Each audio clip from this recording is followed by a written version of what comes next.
नमस्कार। संतों द्वारा लिखे गए पत्र काफ़ी अनमोल होते हैं। उनमें कई प्रकार के रहस्य उद्घाटन होते हैं यदि हम लोग उन्हें ध्यान से पढ़ें। तो ये फिर भाई जी का ही पत्र है जिसमें वे किसी साधिका को लिख रहे हैं। भाई जी लिखते हैं, सप्रेम हरिस्मरण। सवेरे तुमसे फ़ोन पर बात हुई थी, उसके बाद दोपहर को पहले 15 तारीख का फिर 13 तारीख का पत्र मिला। 13 तारीख वाले पत्र में तुम्हारे बहुत संतोष समाचार थे। 15 तारीख के पत्र में भय, संकोच, ग्लानि, दुख, पश्चाताप आदि देखे गए और मेरे प्रमाद के कारण ही तुमको इतना दुख हो गया, इसका मुझको बड़ा दुख है। तुम्हारे उस पत्र में कोई भूल नहीं थी।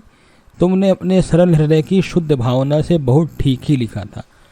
मुझसे आप छिपाते हैं, शायद समझते हो अभी श्रद्धा है, पीछे श्रद्धा न रहे इत्यादि। इसमें तुम्हारा सरस स्नेह का भाव भी भरा था जो तुमने लिखा, और मैंने भी यही समझा था।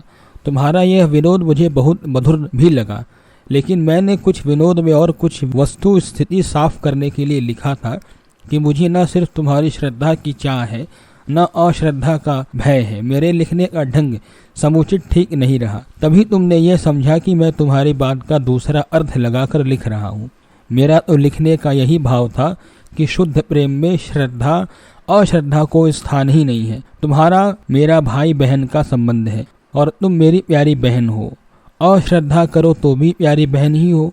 श्रद्धा में परायापन और कुछ दूरी है, इसी से मैं श्रद्धा की चाह नहीं रखता और अश्रद्धा से विशुद्ध प्रेम भाव में न्यूनता नहीं आती। अश्रद्धा का भय वही रहता है जहाँ श्रद्धा की चाह रहती है। अपमान का वही डर है जहाँ मान की इच्छा है। विशुद्ध प्रेम में इसका कोई मूल्य नहीं है। मेरा यही भाव था और यही है भी, पर मेरी भाषा कुछ बेढंगी हो गई जिससे तुम मेरा भाव नहीं समझ सकी। मैंने विशेष समीपता की दृष्टि से जो बातें लिखी थी वही मेरे भाषा के दोष से तुम्हें परायापन दिखाई दिया। इसमें तुम्हारा कोई दोष नहीं। जैसे तुम निसंकोच होकर लिखने में डरती हो, वैसे मुझे कोई डर नहीं। वह डर इसलिए नहीं था और अब भी नहीं है कि तुम मेरी स्नेह पात्र छोटी बहन हो। इसमें श्रद्धा का कोई प्रश्न ही नहीं है, पर मैं देखता हूँ तुम्हारा संकोच और भी बढ़ गया है। अवश्य ही मेरी भूल से ऐसा हुआ। नियत तो नहीं थी, पर मेरे लिखने में कुछ रूखा अर्थ निकलता था, इससे ऐसा हो गया। मैंने न तो तुम्हारे लिखने को बुरा माना और न बहुत बुरा ही। न मैं नाराज हुआ, न मैं दूसरा अर्थ ही समझा, और न मैं कुछ रूखी बात लिखकर तुम्हारे सरल पवित्र अपनेपन से भरे हुए हृदय को जरा भी ठेस पहुंचाना चाहा। तुम्हारी कोई गलती नहीं है, पर तुम्हारे रोने की बात पढ़कर रोनी आवाज सुनकर आगे कुछ भी नहीं लिखूंगे। अब पछताने के सिवाय और कुछ भी नहीं कर सकती। मेरी त्रुटि है, भूल है। मैं अपनी भूल के लिए भगवान से क्षमा मांगती हूँ। मेरी मलिनता अज्ञानता से आपको लिख देती हूँ। आदि वाक्य पढ़कर मुझे ऐसा लगा कि मैंने तुम सरीखी साधु हृदया, सरल मना, पवित्र भाव वाली तथा विशुद्ध आत्मीयता के कारण सरलता के साथ अपने मन की बात लिखने वाली अपनी बहन को इस प्रकार का पत्र लिखकर बड़ा दुख पहुंचाया है। पर यदि इसके लिए क्षमा मांगूं तो वह भी परायापन है और उससे तुम्हारे भावुक हृदय को और दुख होगा कि भाई जी मुझसे उल्टी बात कर रहे हैं। मेरा तुमसे यही अनुरोध है, प्रेम, स्नेह तथा अपनेपन से भरा हुआ, कि तुम भय, संकोच, ग्लानि सब छोड़कर सरल हृदय से बेधड़क लिखा करो। तुम लिखोगी ही नहीं, यह मान लोगे कि तुम्हारे मन में कोई दुख नहीं है, तो मुझे संकोच होगा। तुम ना अभी डरा करो और ना कभी क्षमा मांगा करो, इसमें भी दूरी रहती है। छोटी बहन अपने को अपने सहोदर भाई से जैसे निसंकोच झगड़ा करती है, सरलता ही ऋषित्व है।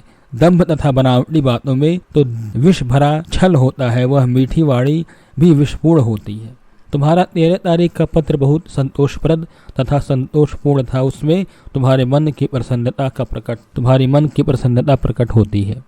भगवान नाम जब निरंतर जीभ से चलना चाहिए। 1 लाख संख्या से करने का प्रयास करना चाहिए। सत्य का यथासाध्य पालन करती हो सो बड़े आनंद की बात है। कामना पर आघात लगने से कभी कभी क्रोध आ जाता है, कभी निंदा भी हो जाती है, सो यह दोष है। इसमें सावधानी रखनी चाहिए।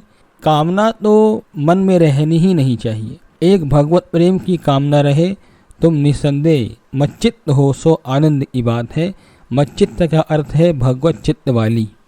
तुम्हारा यह भाव बहुत सुंदर है कि तुम्हें अपनी मच्चित्तता यानी भगवत चित्तता में कोई संदेह नहीं है। सचमुच महापुरुषों की बड़ी महिमा है।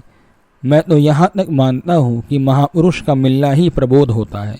महापुरुषों की महिमा अनंत है, उसको तो मैं जानता ही नहीं। जितनी जानता हूँ उतनी कह भी नहीं सकता, पर थोड़ी बहुत कहने में भी इसीलिए डरता या संकोच करता हूँ कि लोगों को यह मिथ्या भ्रम हो गया है कि मैं भी महापुरुष हूँ। और जब महापुरुषों की महिमा कहता हूँ तब प्रकारांतर से वे लोग स्वभाव से ही यह समझते हैं कि ऐसी महिमा वाला मैं हूँ।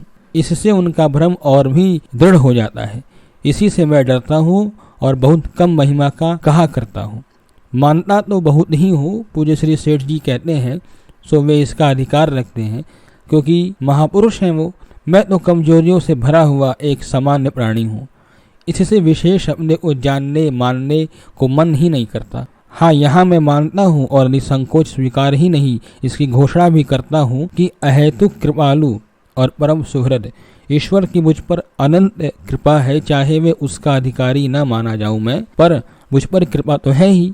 और उस अमूल्य भगवत कृपा को तथा महान संपत्ति को मैं प्राप्त कर चुका हूँ। वह नित्य निरंतर मुझ पर आगे पीछे ऊपर नीचे सर्वत्र सदा बरसती रहती है और मैं उस सुधा धारा में नित्य भीगा ही नहीं रहता हूँ, उसी में डूबा ही रहता हूँ। यह बस उस कृपा प्रणव की कृपा का चमत्कार है। मुझ सरीखे नगण्य प्राणी पर वह इतनी कृपा कर रहे हैं, उसका कहीं और छोर ही नहीं है। और तुम विश्वास करो, तुम पर भी असीम कृपा है, अनुभूति भी होने लगेगी। तो बहुत बहुत प्रसन्न रहना, बड़े भाई की भूल को सदाशता से भूल जाना। धन्यवाद।